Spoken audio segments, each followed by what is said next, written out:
or maybe I can do it. Hello, everybody. Congratulations to a very late restart of our first Informasia meeting of 2004. It's January the 15th.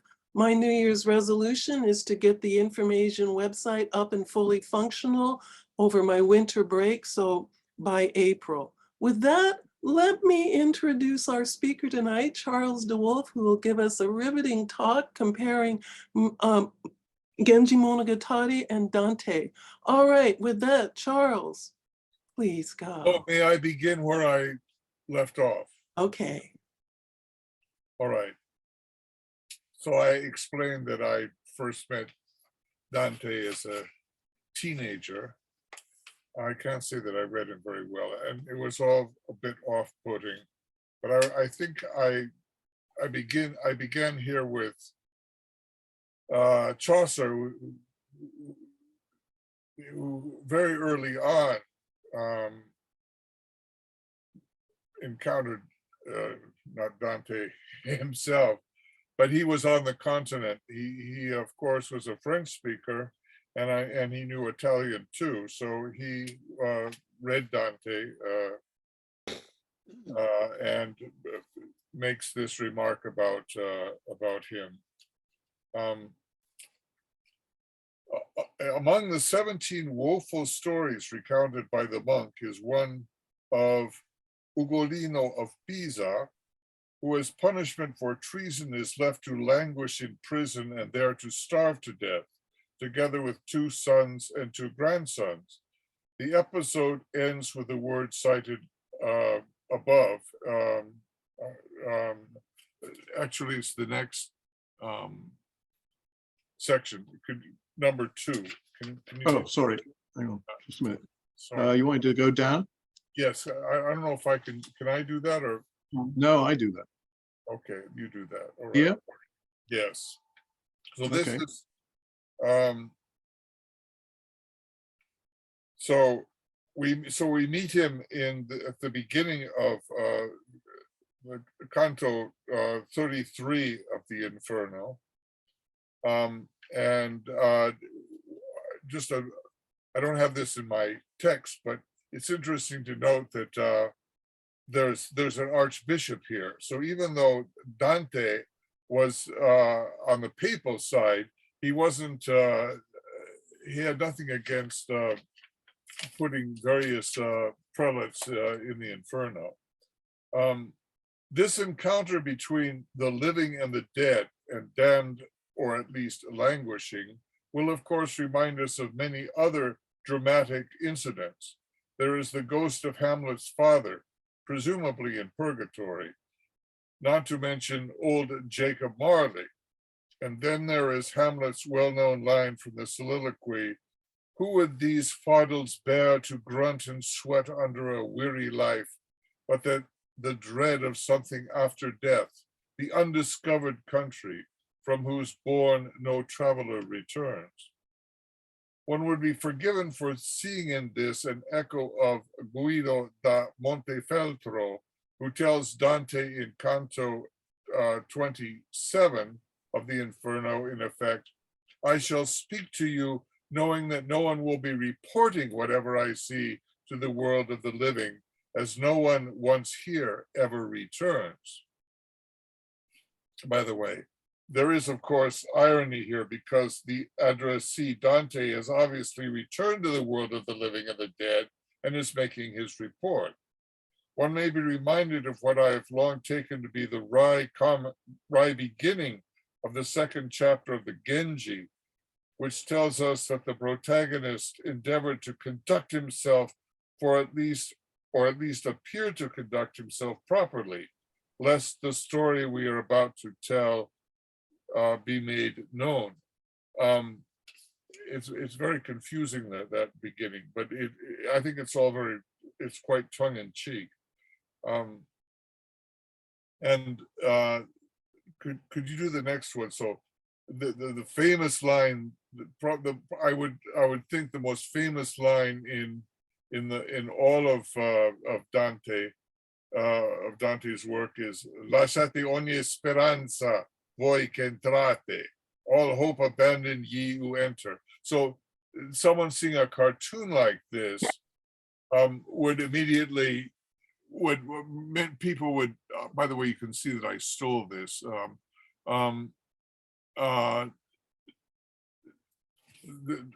It's an echo. It's that famous.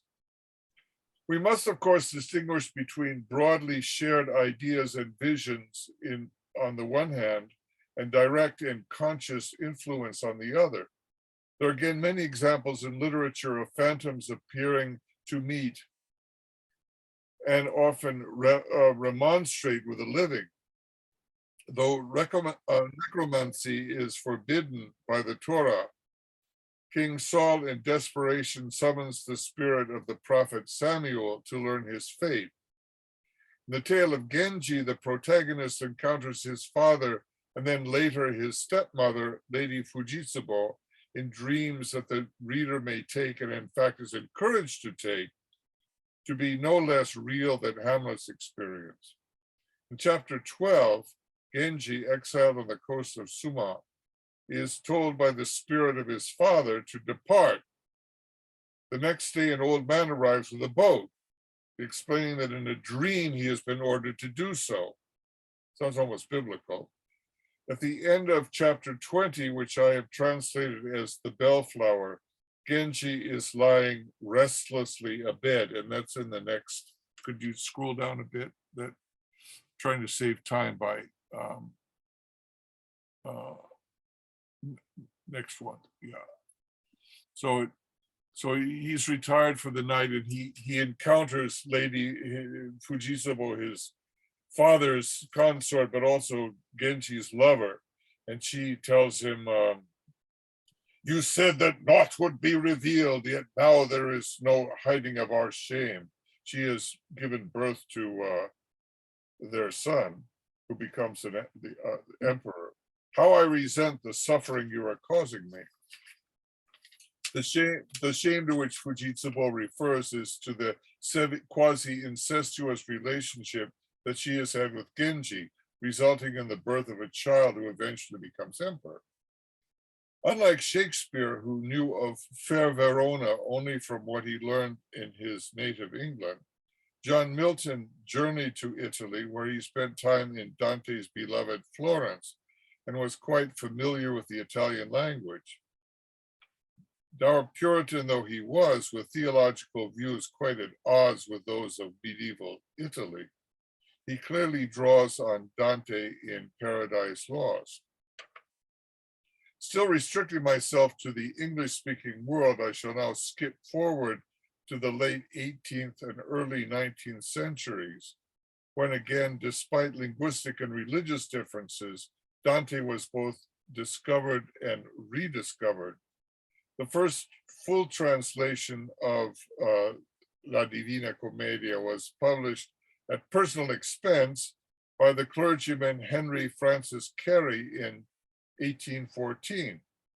William Blake began his artistic representation of Dante's work in 1824, and that's number 5. Okay. Coming Thank up. you. Here we go. So, and here you see the famous 3 beasts. So La Lonza, and which is variously translated as panther and leopard, and actually it's a lynx, and the lion and the wolf. And La Lonza symbolizes, it is thought, lust. Well, I'll get back to that later. That Dante, seen as a fiercely orthodox Christian, should appeal to the heterodox English romantics, including Shelley, a flamboyant atheist, may seem paradoxical. Dante's appeal, however, was not confined to religious doctrine. La Commedia is vivid and passionate, and if Dante hardly gives approval to the free love views of Blake, Shelley, and Byron, they could nonetheless see in him a model of the rebellious spirits that they themselves were. Like Dante, Lord Byron, another great admirer of Dante, found himself going into permanent exile, both bitterly and defiantly. Of course, Dante was banished from Florence for political reasons, whereas Byron's departure from England was motivated by personal scandal of his own making. So I'll talk about exile later. That's a big theme for Murasaki Shikibu as well. In Canto 26 of the Inferno, Dante meets Ulysses, Homer's Odysseus, in the 8th circle, where the one-time hero is being eternally punished for desiring to gain forbidden knowledge by leaving Ithaca to sail to the western edge of the world. Both Coleridge's Rime of the Ancient Mariner and Tennyson's Ulysses clearly draw on Dante's account, though Tennyson, who did not share Dante's Christianity, ends his poem on a positive and defiant note. T.S. Eliot and C.S. Lewis, both profoundly influenced by Dante, were Christians, though it should be noted that the time Eliot composed and published the love song of J. Alfred Prufrock, whose epigraph, the words of Guido Montefeltro are paraphrased above, he had not yet converted. And the Italian, which appears at the beginning of Prufrock, is in the next section. What is that, number 6? Next one? Yeah, number 6. Okay. So here it is. Right. So he says, and he's saying, you know, no, I'll talk to you because it'll never get out to the world, to the upper world. Dante's international influence is, of course, not confined to the English-speaking world. One thinks of Dostoevsky, and then there is Solzhenitsyn's First Circle. Earlier, there is Johann Wolfgang von Goethe, whose view of Dante I shall later mention, along with the question of how La Commedia's Beatrice relates to Faust's Gretchen and das ewig Weibliche, the eternal feminine. Now, however, I wish to focus on the introduction of Dante to Japan. As early as 1885, the renowned writer Mori Ogai, then residing in Germany, was reading Dante, albeit in German translation, as he notes in his diary. Fluent in written Chinese, he would write in Chinese. Mori is credited with coining the Japanese translation of La Divina Commedia as Shinkyoku, which we might retranslate as Opus Divinum, or into English as Divine Song, and that he's going on the etymology of the word commedia. The first complete translation of La Commedia began almost exactly a century ago, undertaken by Yamanaka Heisaburo, whose linguistic strength lay in English, not Italian. He had studied in California, where he managed to outrank English-speaking Americans in his command of Middle English. His rendition of Dante was primarily based on Longfellow's translation, the first translation directly from the Italians by the Protestant pastor and theologian Nakamura Masaki. Here is Yamakawa's rendition of the 9th line of Canto 3 of the Inferno. That's the next one, I think, number 7. Number 7. Yes. So here we go. And what's interesting here, at least for me, is that it's in semi-bungotai, that he translated it into a form of pre-modern Japanese, and later translators put it into more colloquial form. And here you can see, furthermore, those of you who read Japanese can appreciate how different it is. And if you just scroll down a little bit more, you get Longfellow's translation. So this is the famous, these are the famous first lines of Dante. And many people know this and perhaps no more. And if you know, you don't have to know Italian very well, at least to get these first lines. La Commedia has been translated into an extraordinary number of and variety of languages, including Chinese, with help from Yamakawa's work, Korean, Irish, Yiddish, and Arabic. By the way, in the Arabic translation, they had to cut out the reference to the prophet because it, let's say, it's not terribly complimentary. And I draw a parallel and a footnote here to what happened to Genji, because Genji has been over time regarded as scandalous, not just during the militaristic times, but not so long after her death. It's had its ups and downs, and so is Dante, even in Italy. There have also been renditions of the work into many dialects of modern Italian. Translations into Japanese at last count number 9. And in Japan, there are and have been, of course, many eminent Dante scholars. Of these, I happen to have had the privilege of knowing, non-Dantean that I am, the late and much lamented Professor Suga Atsuko, who taught at Jochi, and I knew her from Seishin Joshida, where we both taught part-time. Just to interject a note here, she and I would sit in the teacher's room, and she was very strict. She spoke beautiful English. She spoke, I'm sure, I never heard her speak Italian, but it must have been even better. And we would both complain about the students who, in retrospect, must seem, in comparison with today's students, must seem wonderful. And she'd come back from class and say, "They're just savages. They're all just savages." I'm sure that was the influence of Dante. Of the many modern Japanese authors influenced by Dante, ranging from Uchimura Kanzo to Oi Kenzaburo, I wish to focus on the one I know the best, Akutagawa Ryunosuke.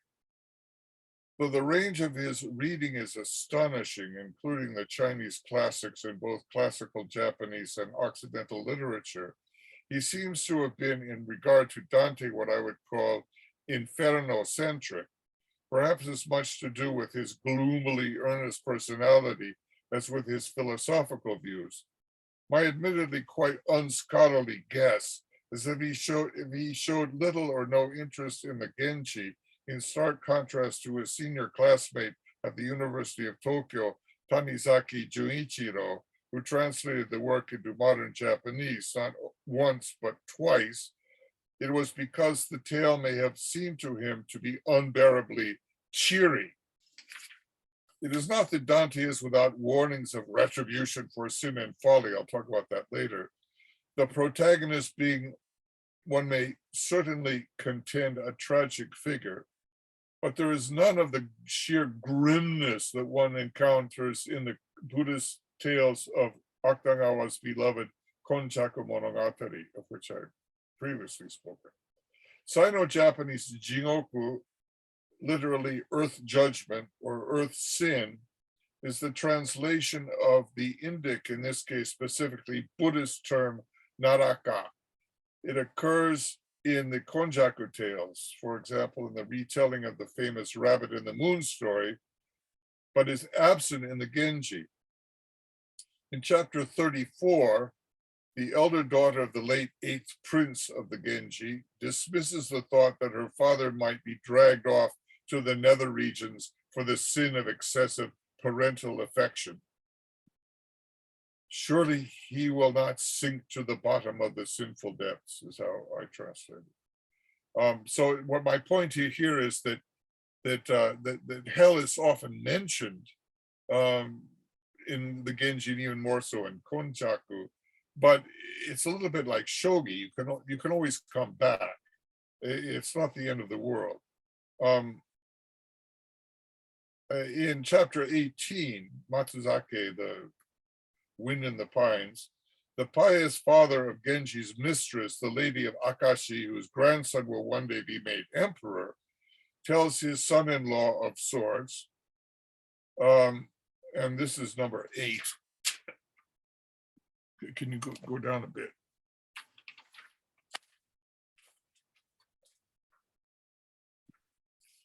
There you go. Yeah, he says, remembering those born in heaven are said to return to the dread 3 realms of the netherworld. I shall now at last take my leave. So there is a reference to the next world. By the way, it's not clear, is he talking about himself or is he talking about someone else? And the translations vary, but that's another topic. So the 3 realms are, but I have silent sticker here. He sort of secularizes it. He doesn't talk about hell actually. The 3 realms are in descending order, those of the beasts and the hungry spirits, followed by hell or Hades, as we would see it in classical terms. Hell is being understood here in relative and at least quasi-metaphorical terms. The speaker is referring not only to his death, but also to earthly life's vicissitudes, including of which he is ever conscious, his own. The meaning here is variously interpreted by translators, as I just said, but I'll skip over that. Royal Tyler thinks he's talking about the daughter and others make it more general. Okay. Number 8. Returning to Akutagawa, one might see his often translated Kumano Ito, spider's thread. That's one of his most famous stories. If you've read anything by Akutagawa, it's probably included. And then there's Jigoku Hen, or Hell Scream, which is a very grim story. Dante inspired horror. In fact, you may think that he's thinking of Dante. In fact, however, the former clearly draws on Dostoevsky's Onion Parable from the brothers Karamazov, though of course it can be plausibly argued that Dostoevsky has Dante in mind.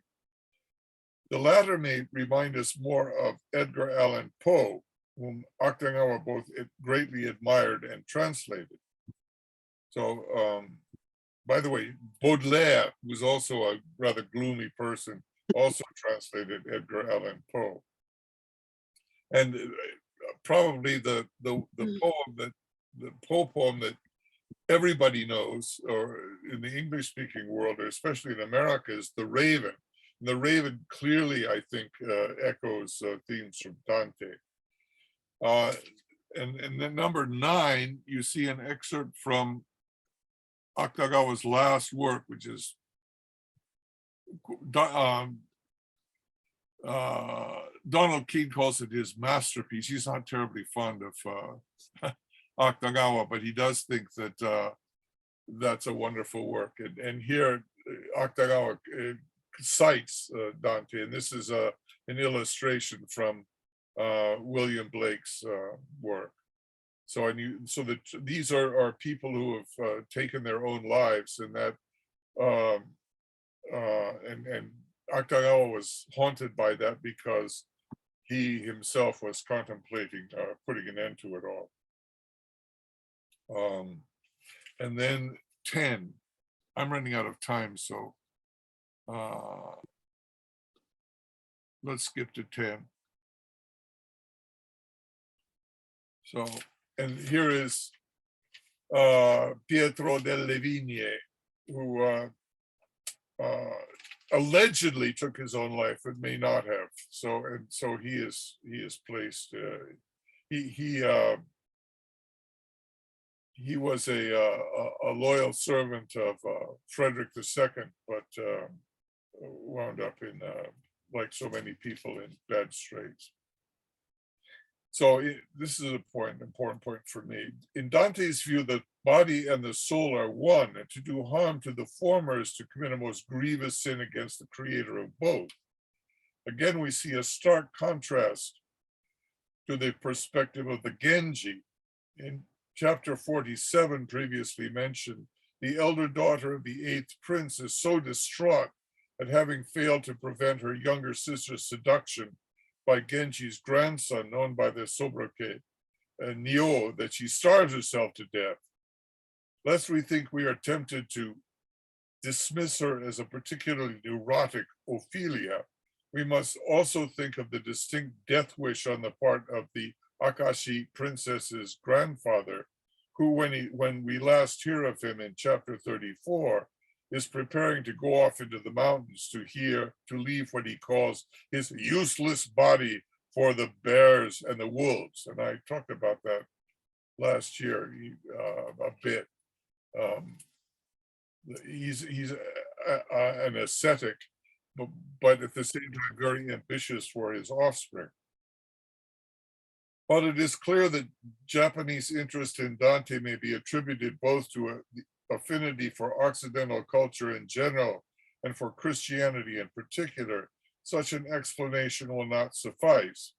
Akutagawa, though as suggested above, was steeped in European and American literature and philosophy, had ambivalent feelings towards modernity as exemplified by Western influence on Japanese culture.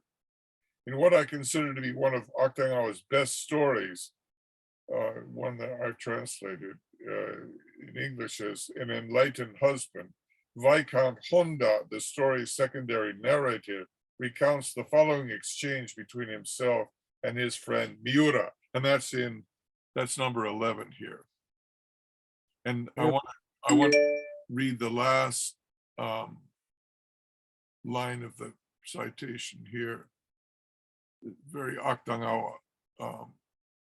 He says, it says, indeed so, but then it may also be that in 100 years, our goal of achieving modern enlightenment will likewise seem no less a childish dream. So Akutagawa again has mixed feelings about his own era. In some ways, he looks back to a former time.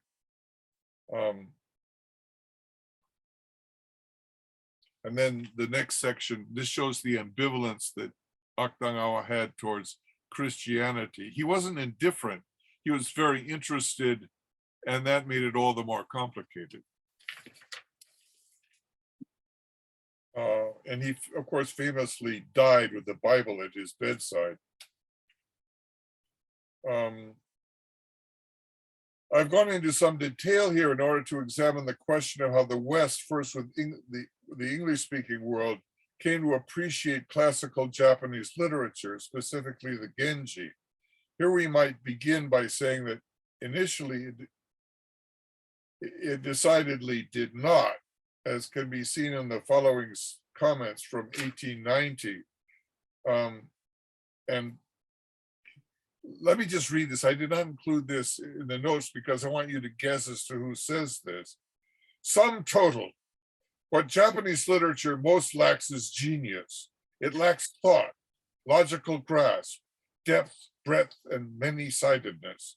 It is too timorous, too narrow to encompass things. And again, on the other hand, much of that which the Japanese prize most highly in their literature seems intolerably flat and insipid to European taste.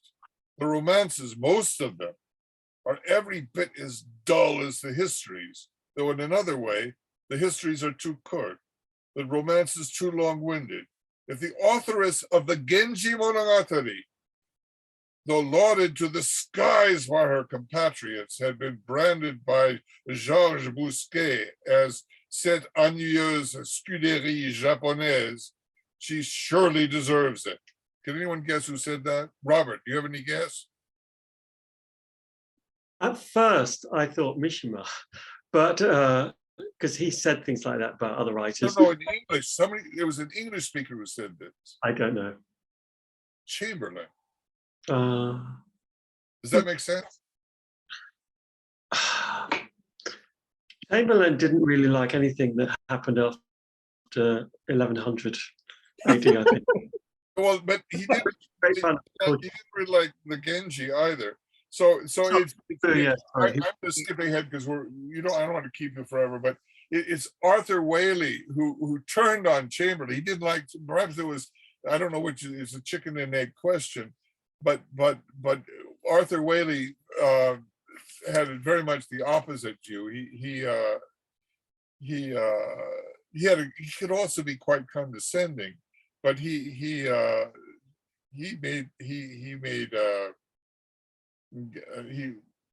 introduced Genji to the Western world. In the paper, I also talk a little bit about Lafcadio Hearn, who also had a very romantic idea about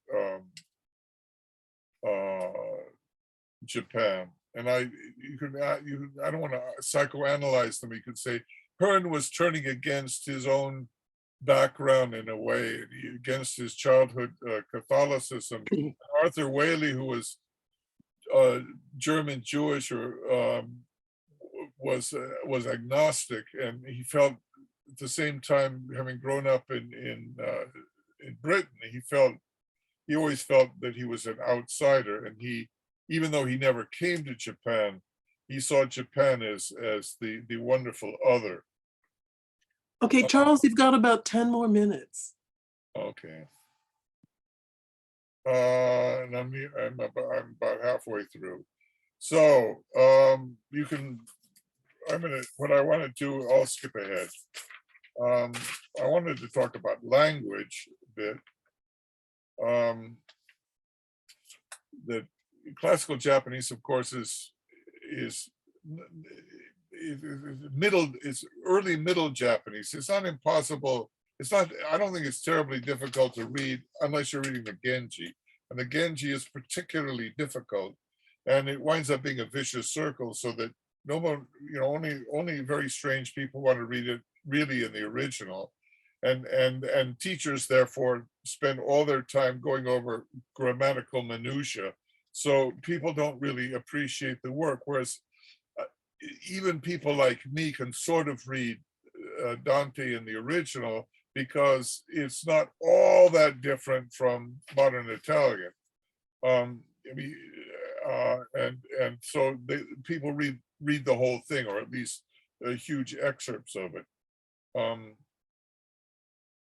where you can read, if you're interested, you can read about all my notes about comparing the languages and noting how Dante's Italian differs from modern Italian. If you scroll down, you can see how far. Scroll down. Oh, this Timothy Harris would know this. This is the. What page number? Down to, let me see.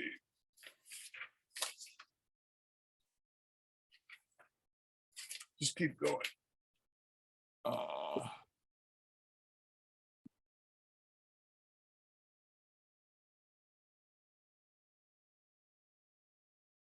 Keep going.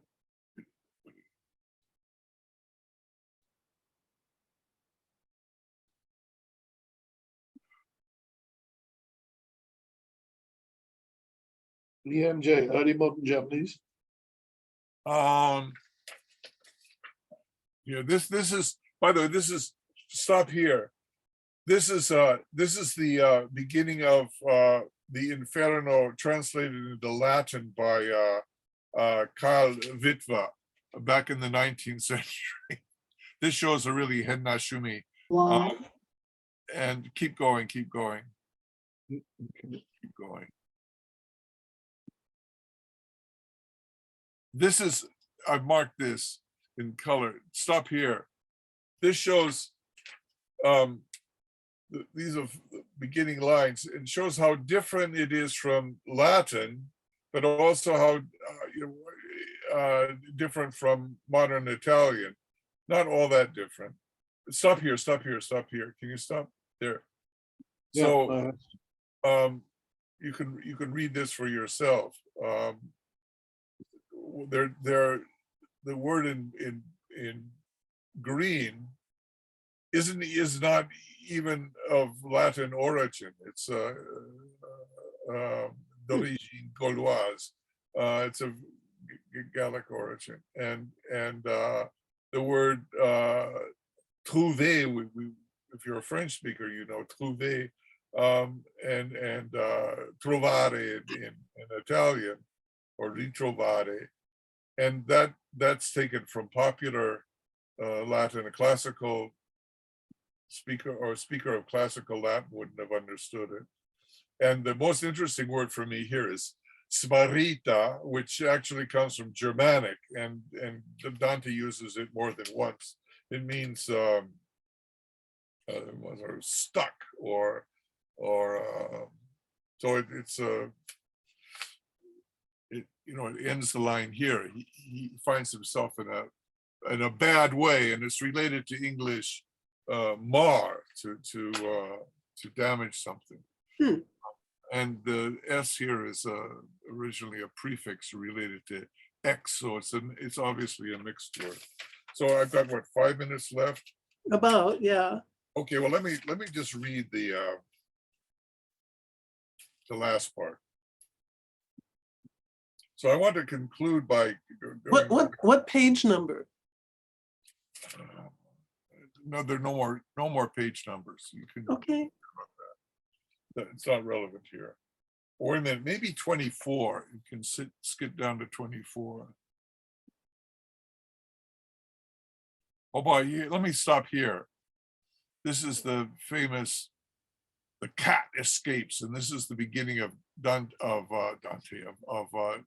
Genji's downfall, and it all has to do with a cat. And keep going, keep going.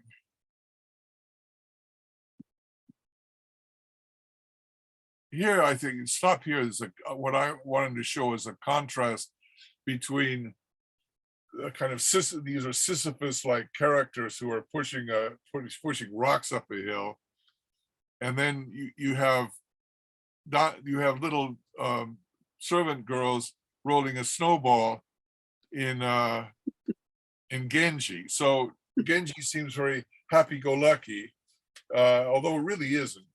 And Dante seems very grim. And in my paper, I argue that in a way it's just the opposite. That Dante is really a commedia, whereas the Genji can be argued as a tragedia. It's a tragedy. So I think I'll just end. If I got 4 more minutes, I want to show just another example of how broad Dante's influence is. C.S. Lewis writes The Great Divorce, which is again a kind of reverse journey. But one of the characters in it, a spirit without form, and he has a lizard on his shoulder. And I didn't get the part about earlier. I talked about a monster who comes out who has snakes on his back and a dragon who's spitting fire. And it's clear to me that I've known The Great Divorce for a long time, but it finally hit me. Of course, Lewis, who didn't like allegory, is still drawing from Dante, and the lizard represents lust, and an angel says to the man or the spirit, the phantom, "I'll liberate you. I'll kill the lizard."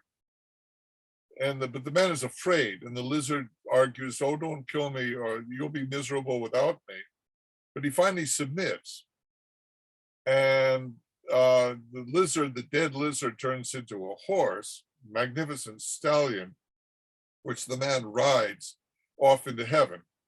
The two are very, and the horse is a delightful, obedient creature. What's interesting in the whole story by Lewis is only this person who's saved. And you'd think, well, you look at Genji, and sex is a big thing. It doesn't, it seems like she takes it quite lightheartedly, but she doesn't. What does Genji do? He doesn't steal money. He doesn't beat people. All of his sins have to do with women, and all of the disasters, or the disasters that occur in the Genji, all have to do with this problem. And again, I didn't get to talk about this, but you have the famous story of Paolo and Francesca, who are lovers, and the husband, who is the elder brother of Paolo, catches them and kills them, and they wind up in the Inferno, in Dante's Inferno, but they're in the second circle. They're people, the gluttons and the thieves and various other people, they're far below. And Dante happened to know Paolo. They were friends, and they were on the same political side. But it's not just that there are other people too who are in the, Helen of Troy is in the second circle. Cleopatra is in the second circle. And so it's very interesting that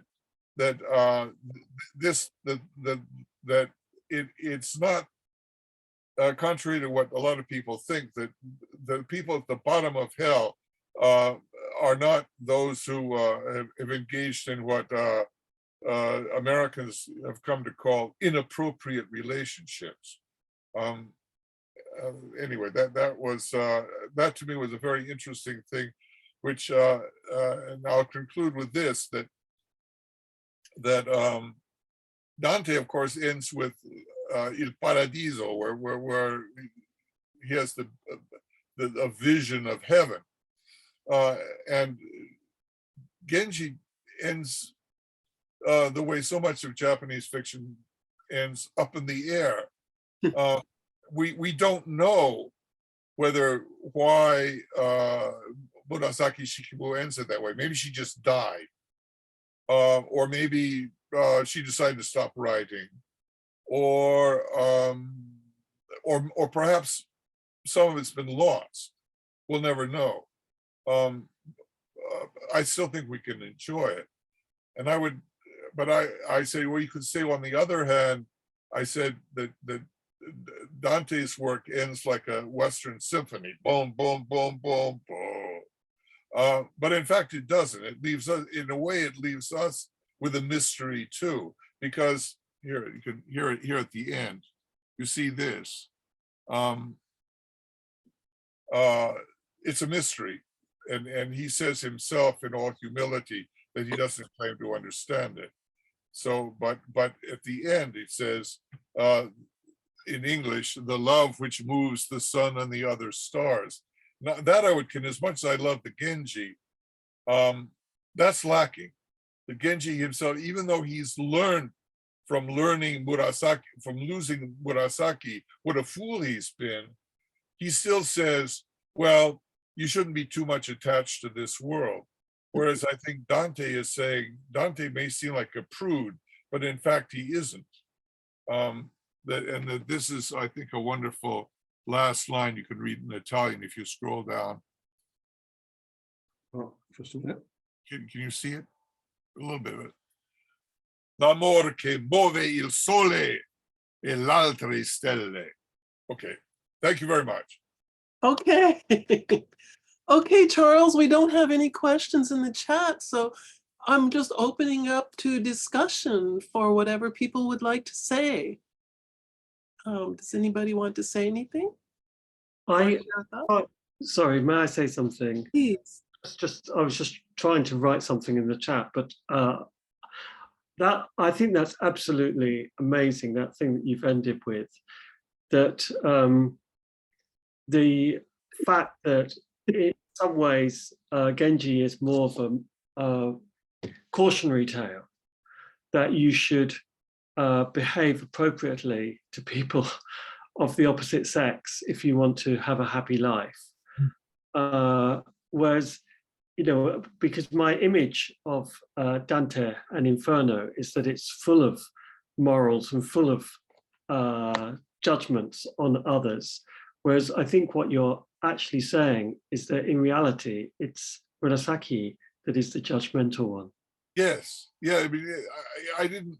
Yeah, I hope that some of you will be able to read the whole paper, because at the end of the fourth chapter, in which Yugo dies in Genji's arms, and she's been she's the former lover of his brother-in-law, and Genji panics and just sort of runs away. He doesn't, obviously he hasn't murdered her, but at the end his sorrow, he sorrows, but then he thinks about Ususemi, who's, you know, he's annoyed that she's going away. So, you know, he really hasn't learned anything at all. And Murasaki Shikibu concludes saying, well, I've listed, you know, you've seen what a really sort of wicked fellow he is, and I'm reporting it. And then she says at the end, you'll think me very cruel for doing this. It's all rather tongue-in-cheek. She's clearly in love with her character. Yeah. But before I forget, the Taiga drama this year is a fictionalized account of Murasaki Shikibu. In the first episode, you have her mother gets murdered, which surely didn't happen in real life. I find it's a different world. It's not really the world of Heian, but it's still interesting to watch. But Murasaki Shikibu herself, I think that this part in the dramas, she was no pushover. She'd seen it all. Another interesting fictionalized account is Genji Monogatari Sennen no Nazo, which has, it's a little bit like Woody Allen, where Murasaki Shikibu enters into the story, or people from the story enter into her real life, and one of them really, you know, more or less rapes her, or it's not a seduction, he attacks her, and clearly she's you know, she saw drunken courtiers all the time, and so she's quite realistic. Do people make parallels with Jane Austen? It strikes me that there may be, in the sense of the two women just watching it all, not involved in it, but just watching it all. And I wonder with Murasaki whether you think that she was actually trying to communicate some kind of message, or was she just trying to write a very good story? I think it's mixed, and you know, it's very easy. It's very tempting to be Procrustean or anachronistic about it. I mean, I don't want to be politically incorrect or get onto thin ice, but I think that there's a certain kind of feminist analysis of the Genji. I think it's really wrong-headed. I think she, I say it in the paper, she's more or less went along with the system. And of course she was writing for other court ladies who must have been giggling the whole time, because, you know, it's like you know, they were getting together and expressing their frustrations. And in the NHK drama, it's clear that the women are the good guys and the men are the bad guys. And of course, the reality is different, that if you lived, the women who lived in that world more or less accepted, and then in the Genji, some of the nastiest people are the women. I mean, they're the ones who cause other women to die, supposedly. sorry, I don't want to take up all the time, but I've just suddenly thought, is there a parallel with Mozart, The Marriage of Figaro? The observation of an aristocratic court and the way that women have to navigate around powerful men, and they do it quite successfly, actually. Yeah. In the end, but it's very tricky. Yeah. To another example, I was thinking in the paper. There's Paolo and Francesca, and they're both forced into arranged marriages, and then they meet and fall in love. And Dante puts Francesca in the Inferno partly, or perhaps mostly, because she won't recognize that she got into the illicit relationship of her own free will. She wants to blame it on fate or on uncontrollable passion. And I find, I'm getting off track, but it seems to me that until recently, it was people all over, not everywhere, I don't know, but in our world, enjoy stories of illicit relationships. Le Rouge et Le Noir, Madame Bovary, Anna Karenina, I'm not sure about David and Bathsheba, but they're always punished. Or Dr. Zhivago, which I loved in my adolescence, but they get punished, and that may not be the case nowadays. I was in the paper, I just sort of flippantly said, it's better to go into exile, although exile was a terrible thing for both Dante and the Genji character, but it's better than being beheaded like Anne Boleyn or Catherine Howard. And they too were, I don't know, but Anne Boleyn may not have been guilty, but Catherine Howard was sort of stuck. She married Henry when she was a teenager, right? Right. And you think, plus ça change, right? So Horse everywhere. I'll go off on a real tangent, and totally out of my depth. But if I were looking at Dante and Japanese literature, I think the first thing that would come to mind is the tremendous heritage in Japan, medieval Buddhism, of paintings and poetry, Saigyo's poems and so on, which refer to things like levels of hell and the afterlife generally. I wonder, when reading Dante, which you have obviously done more than I have, and reading Japanese Buddhist literature, do you find many parallels there? Yeah, it seems, I'm not, I don't know. I think Aktangao only read the Inferno because it might have appealed to him. And that's, by the way, on reading lists, people often assign that and not the other, the last two. But I know Konjaku well, and there are a lot of very grim stories about how people, and it's very strict. There's a Buddhist priest who's led a saintly life, but then as he's dying, he thinks about a little jar and he's worrying about who will inherit it, and for that he gets sent to hell.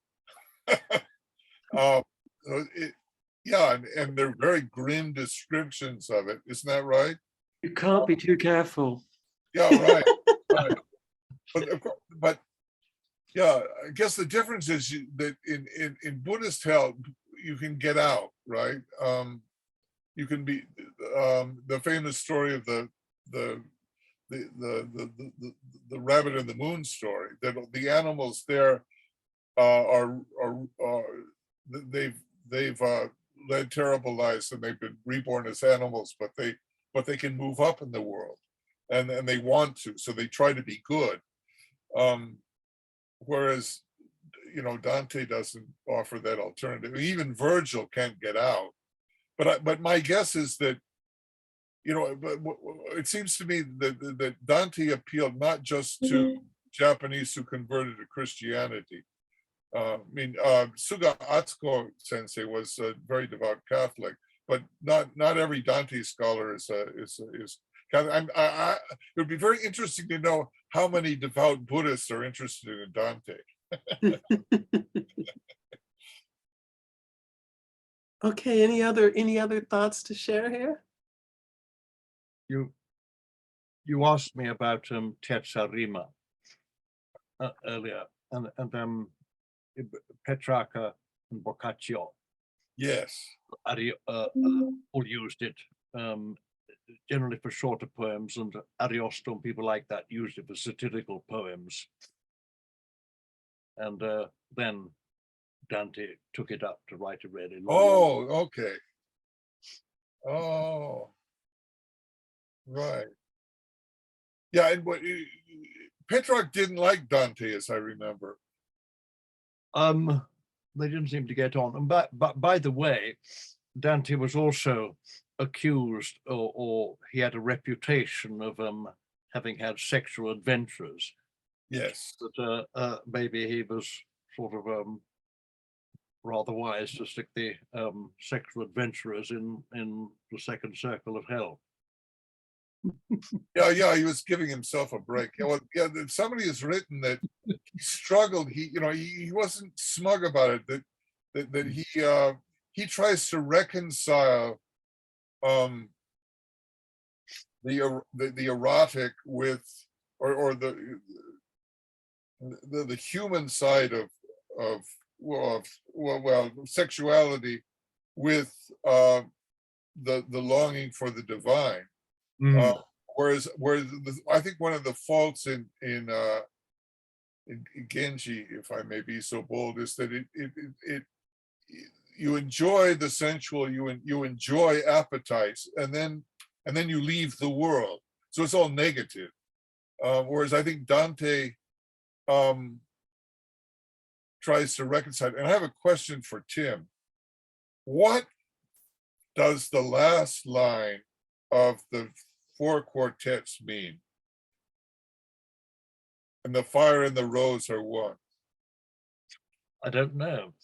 But the rose, the rose is obviously, I suppose, Dante's rose in heaven, and the fire is the purging fire, I suppose.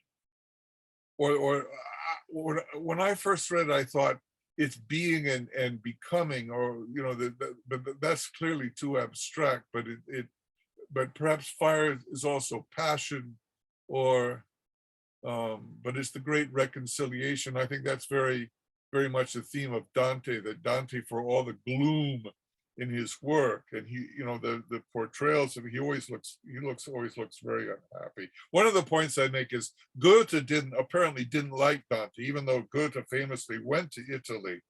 And you can, I think, very clearly that Faust must have been the ending of Faust is influenced by Dante.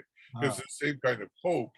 But apparently Goethe didn't like Dante, and I suspect it was because he saw Dante as being rather grim and prudish, perhaps unfairly, whereas Goethe himself was very much a Genji-like character.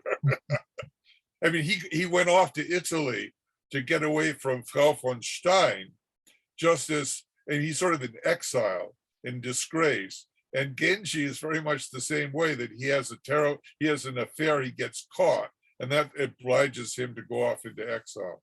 Mm-hmm. There are all those Goethe's Italian sonnets, aren't there? Yeah, I was in Vicenza and with a German friend, and he was reading Goethe's Italian diary as we marched around, and he concluded with that Goethe was a rather haughty sort of person. Mm-hmm. Again, from a position of extraordinary ignorance, but fire and the rose are one. Is not the rose the blood of Christ on the cross in Catholic imagery? It could be, yeah. Yeah, In which case, the fire of hell and Christ's blood, yeah. the blood Christ shed are one. Would that make sense? Yeah, you- when the flames are enfolded into the crown, not a fire. Tim would know this automatically. Well, I'll have to get it out. And the fire and the rose are one, and all things will be well. And I think that also refers to the idea that I believe in hell, but I believe that it's empty. Mm.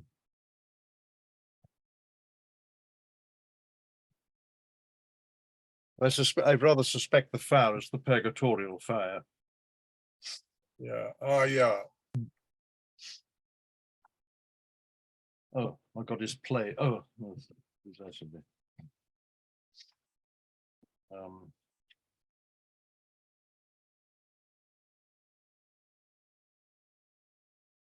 When the tongues of flame are enfolded into the crown, not a fire, and the fire and the rose are one. I know that's not your favorite work by. Well, parts of it are. Oh, I love the first one. I like the beginning when he talks about the rose garden.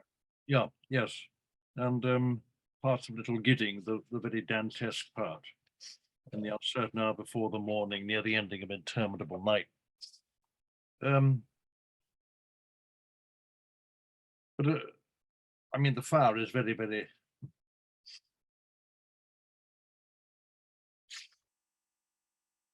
It's obviously connected with the destruction of war. Yeah.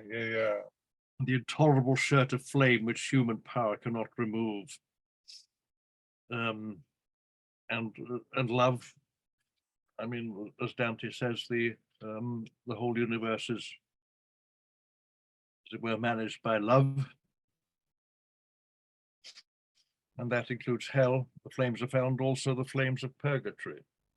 If you think of Anno Daniel in the flame, what's it? Canto 14 or something of Purgatorio. I find it fascinating that so many different people. In the paper I briefly mentioned Ezra Pound, who was apparently as a young man was very drawn to Dante, even though not for religious reasons. He was just, I think, for poet, and of course he wrote cantos. Yeah, and he was drawn to Dante and also to Cavalcanti. And there was what's that poem of Pound's in connection with Cavalcanti? I can't remember offhand.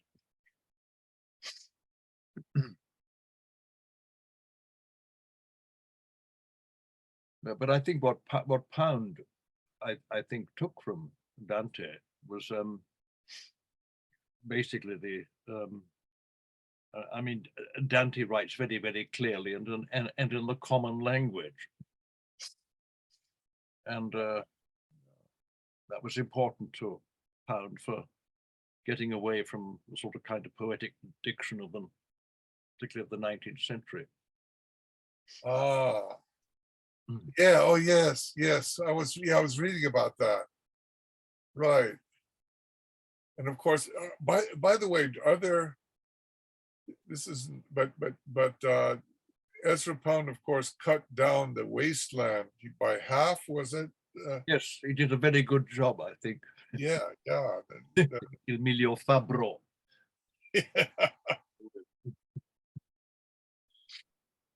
Yeah, there are a lot of references in the wasteland too to Dante. Yeah. But the influence is enormous.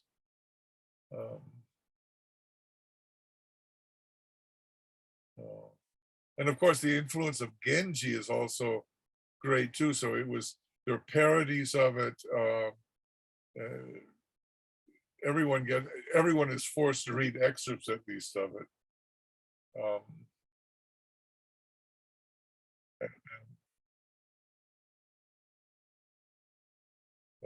Anybody else? Yeah, is that about it? Okay, well, I let's give, apologize for all the. don't technical- worry about it. Don't worry about it. Let's give Charles, he's put a lot of work into this lecture. Let's give him a big applause. I feel frustrated because I did put in a lot of work on this, but I do hope that when I get a clean copy of it, I can send it to you. And if you're interested, you can read through it. Okay, with that, I'm going to end the recording and thank you very